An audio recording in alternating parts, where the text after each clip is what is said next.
Welcome to today's episode of the podcast. So, I literally just picked up my microphone and I have a little idea, and I'm just gonna freaking run with it because I'm trying to do more astrology and business content. There truthfully is this like really weird energy that I have where I'm like, I don't know if I should be talking about about business. I call myself like a business consultant in a way, right?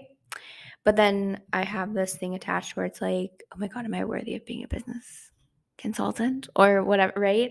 I don't like the word coach. I hate it. I don't resonate with it. But mentorship, consulting, I love those words. Teaching, guiding.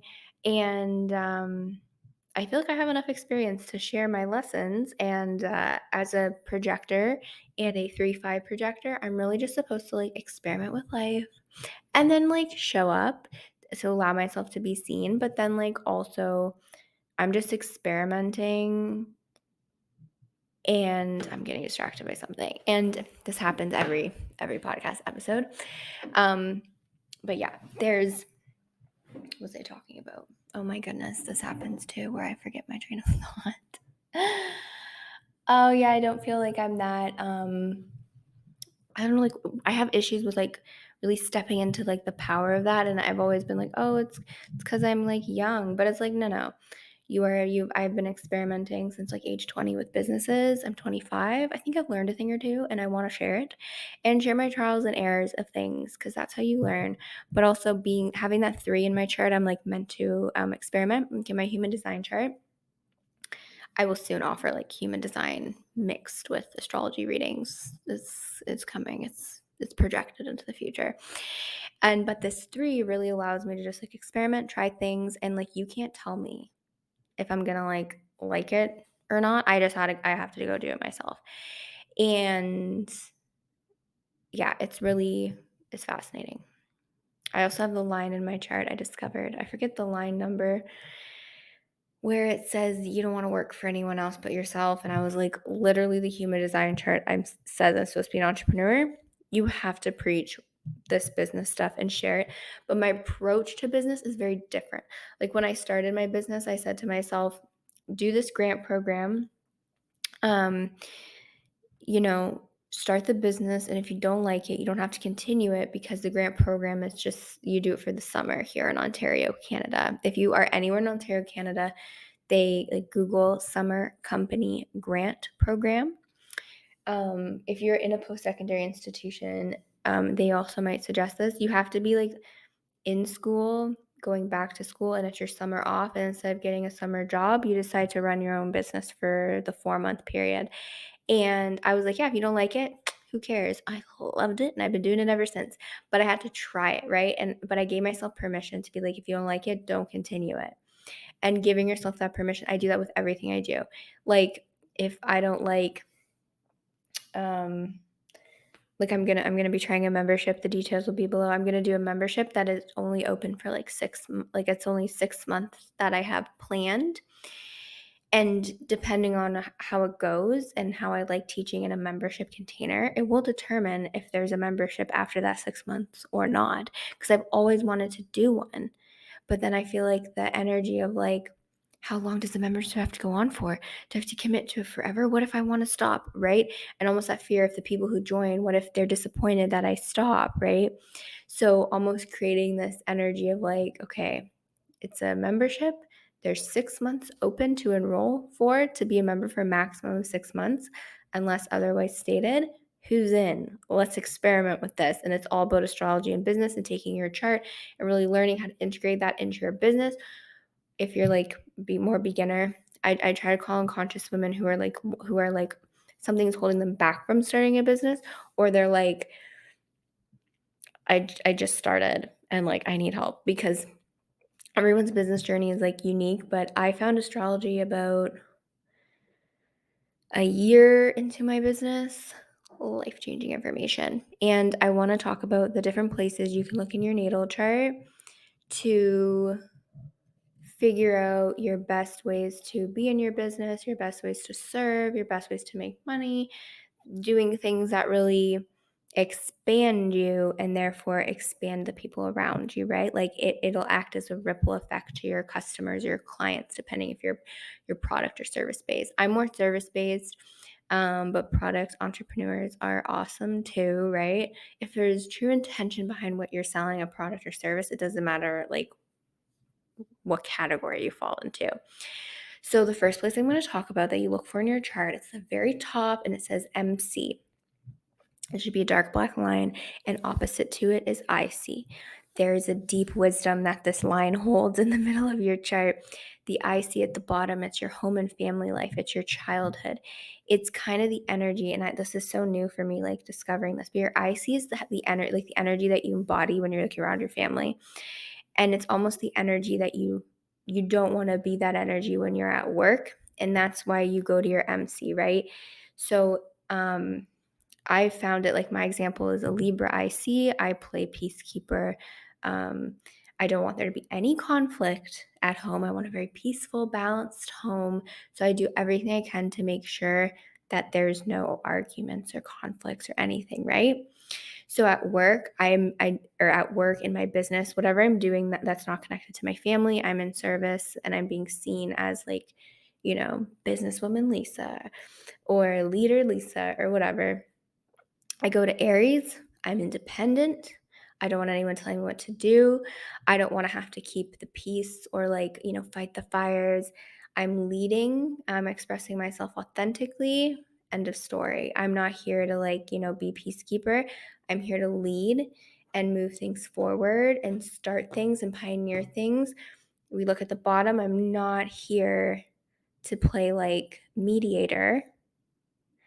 I'm here to just lead and sort of teach you to lead too and not follow. Like I always say, like there's no reason, like with any teacher, if they say they like are the be all and end all and you must do what they say, like, oh god, no. If I ever say something that does not resonate, just freaking ignore me. Like, you don't have to agree with like everything someone says if you listen to their content, or even if you've done like a reading with me, you don't have to like everything I've said in the reading. It doesn't all have to connect, right?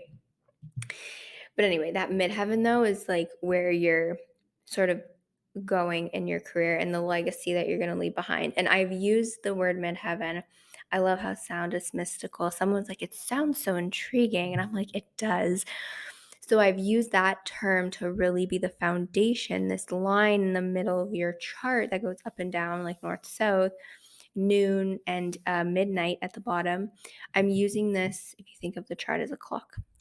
So I use this as a foundation for my midheaven mentorship 6-month one-to-one container. And I use it as the foundation for the midheaven membership, which is just like a 6-month membership. That's it. You choose if you want to just do it monthly, 3 months, or all 6 months. And it's basically like a monthly meetup and a mini one-to-one 30-minute session. There's no accountability with that. It's just like come to the classes. The one-to-one mentorship is where we go like deep, super in depth into your chart. The classes, it's more that fun community environment to learn and feel connected. Community is very important, but it's like less of a commitment for you, but still you giving yourself knowledge and new tools and new perspective into how you want to run your business to grow and feel more in alignment. And so I call it the Midheaven Mentorship because this line I've discovered, it's so informative and it can feel so healing. And I'm all about soul healing and soul growth through your business offerings. Like if you're not growing while you're doing your business, like what's even like the point? But like you will grow and learn from lessons. But I feel like almost on a soul level, it comes through this like healing and this growth. Because I just was studying my MCIC, because there can't just be a top without a bottom, right? And I read about mine and I was like, oh my God, I feel so seen. I was like, oh my goodness. So then I put my brother's in. He has a Pisces, IC Virgo MC. And I was reading it and I shared it with him. And I said, he's like, this is interesting. And he's like, is this why I pick workplaces where ... I won't share that. That's his line, he does not have a podcast, but he was even like, oh my God, like I need to pick different workplaces. And I'm like, yeah. So with him, it's like you don't want to catch yourself in an environment, in a work setting or in a business setting or at something like that, where you feel like you are in that icy energy at the bottom of your chart and it's reminding you of your family. Like you want to be the exact opposite when you're in your business or when you're in your career, right? So that's why I have that as like the main foundational line. Look to your MC. Your MC will guide you as to how you're going to be seen as career woman, businesswoman, right? Some other places we look in a chart, I have an episode about like your dominant element with the second, sixth, and 10th house, but your second house will explain to you how you make money and things you really place value on. It can describe like actually how you're going to generate revenue. And the energy like you almost have to embody to make money, right? Sixth house is like the daily habits and routines that you're going to have, but also really how you want to be of service. So I'll give my examples. And then the 10th house is how you're going to be like seen through doing these things. They all connect like a triangle. My second house is Leo. So Leo is ruled by the sun. So I looked at my sun placements. You also look to like the ruler of the house too. This is where astrology is layers like an onion and it can get confusing. So my second house, Leo. So I basically have to shine my sun energy out and just be myself. And that's like the best way for me to feel like the best way for me to generate revenue is by me being my Gemini self, sharing information, talking, communicating, but just allowing myself to also be seen. So like this podcast is one way I do that. The sixth house for me is ruled by Sag. Sagittarius is like the old wise teacher, and they gotta be teaching, sharing, exploring, adventuring. The sixth house being in Sagittarius is why I teach. It is why I feel like I even teach on the podcast. It's why I like to teach classes. But they're not like, they're a little exploratory with what I'm doing. It's not like normal information or like traditional. It's that like, how can we go deeper and explore and go farther with this information and really like go outward. So that's how my sixth house comes through. I'm supposed to serve through teaching. And then Aries at the top, I have to be seen as the leader, the one in charge, follow me, let's go. And I got to do it first. So that's how it comes through for me. Now so look to those. I forgot to say the ruler of my sixth house is Jupiter. My Jupiter is in Aquarius. So I'm teaching astrology. Aquarius, Aquarius rules astrology, but also just like woo-woo, different of their topics I'm teaching about. My 10th house is ruled by Mars because Aries is ruled by Mars. My Mars is in Virgo. So normally I find myself when I'm leading people, I'm almost leading them towards organization and leading them to be like, hey guys, because Virgo is also ruled by Mercury, communication. And my Mars and Virgo's in the third, which is more Gemini energy. It's almost like, hey, how can we communicate? How can we talk? How can we organize this? How can we get systems in place so this is more efficient? So I'm always leading towards efficiency. Why would you not be efficient? I just don't understand why people wouldn't be efficient. It's like, because if you're efficient with like work, like shouldn't everywhere be implementing like a 6-hour work day or the 4-hour work week? Like, you know how much more efficient that is? Then you have more time to do other things in your life. Like there's almost like when you're efficient at work, sometimes I feel like people think it's like bad. And it's like, no, be efficient at work. And then if your company like values it, or even within your business, be efficient with the things you need to get done. And then you have time to go live your life and do other things. You don't always have to be working. Like the theme of efficiency, even with the Virgo energy saying that, it's like, yeah, Virgos love to work, but like there's more to life than work. And if you can work for 4 to 6 hours a day, but get a lot done and be productive, do that and then go live your life and do other things after. Like I don't understand things sometimes, but that's where. But see, like I've learned that, and I'm like, that's why I'm always trying to implement systems. But people compliment me on my organization. Literally, the biggest compliment you could give me is organization. I should actually do like a story of like I went through my podcast interviews on here and I color coded 4 different elements, 4 different colors, and I totaled like how many guests per element I've had, and I was like, wow, my podcast has had a lot of fire and air guests. I'm like, my podcast needs to be balanced with some earth and water guests. But I actually spent the time to like do that with the detailed system, and I'm like, what is going on right now? Anyway, so look at those houses for money, service offerings, how you're like seen as a businesswoman, career woman. So the next place you're going to look at to really help you dive into like astrology for business is your Saturn. Saturn is like connected to life purpose and it keeps you on track. It can throw you curveballs to make sure you're in this life purpose. So I've been blessed with my Saturn being like conjunct within 10 degrees. It's not a super tight conjunction, but it's in the same sign as my midheaven. So my Saturn's in Aries. It's in the 10th house. So that's why I'm very disciplined about work, and it's why I'm here basically using astrology for business, because let's go, right? But your Saturn, it's like where you need to learn a lesson. So I need to learn about leadership and hard work, determination, consistency that will come through there. With Saturn being in the 10th, it's really at home there. Like if you have Saturn, for example, in your 3rd house, you're here to really like tap into like communication and self-expression. If you have Saturn in the 12th, discipline around your connection with like spirit or spirituality, or like your inner hidden parts. If you have Saturn in the 4th, family will be a tough spot for you, but learning that. Saturn in the 7th, learning how to be a better partner in everything, romantic relationships, business relationships. Saturn in the 11th, learning to kind of be a part of a community. I could go through all of them, but it's the area that your soul really wants to like explore, but it's going to feel hard, a little hard, right? But I always say like work with your Saturn energy, not against it. So I always try to make sure I'm in a leadership position. No matter where I am, because if I'm not, I get very agitated. So having a business, I'm in a leadership position, but it's Saturn and Aries. I have no patience, learning that like, okay, if you're collaborating with other people, clients, whatever, you have to have that patience, but like lead them, tap into your energy, own your voice and go.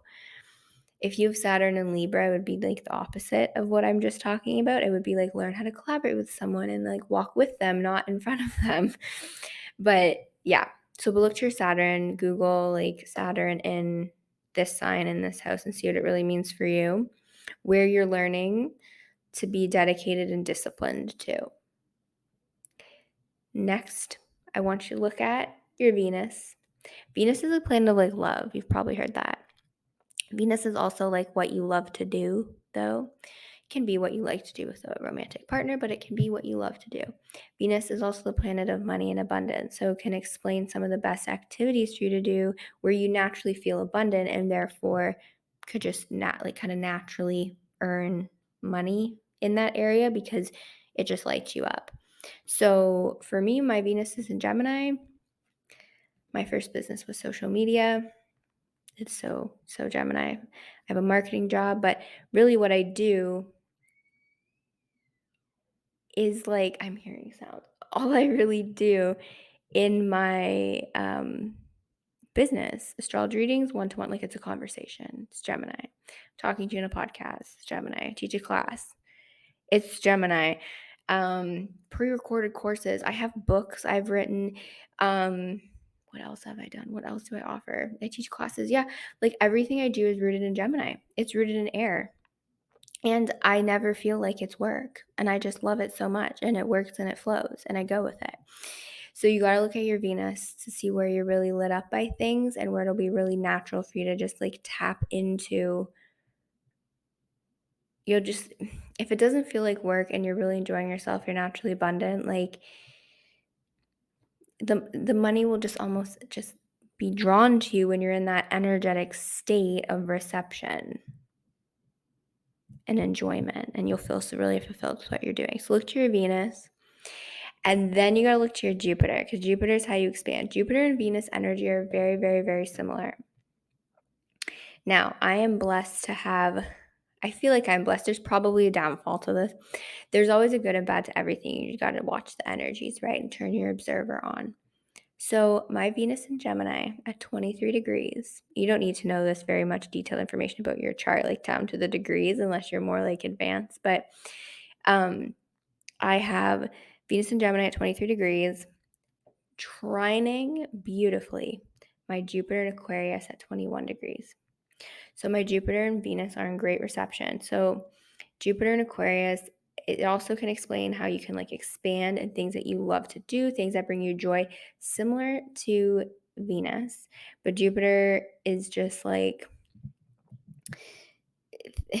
it's like when you know when like there's really good food in front of you and you just eat it and you just like fully enjoy the meal every second of it and you feel so like full after, but not full where you feel like sick, full where you're like, wow, that was so good. That's like what I feel like Jupiter energy can be. Think of like jolly, even like where you're just like laughing and it's just a good time. So my Jupiter in Aquarius, I'm here talking about astrology. That shit lights me up. And then you have it. So when you have Venus trining Jupiter, it means the things that you love to do, the things that'll bring you, abundance. It's directly in harmony with what is lighting you up, expanding you big, and and also bringing you abundance in like a different way. They're both like similar. Gemini and Aquarian energy. It's like boom, boom right there. So I'm lucky to have those connected where that's why like I'm just really drawn to anything communication and it just sort of works. But the bad side of this, because I learned something new, which is also very Venus and Gemini, Jupiter and Aquarius, but I was learning something about astrology.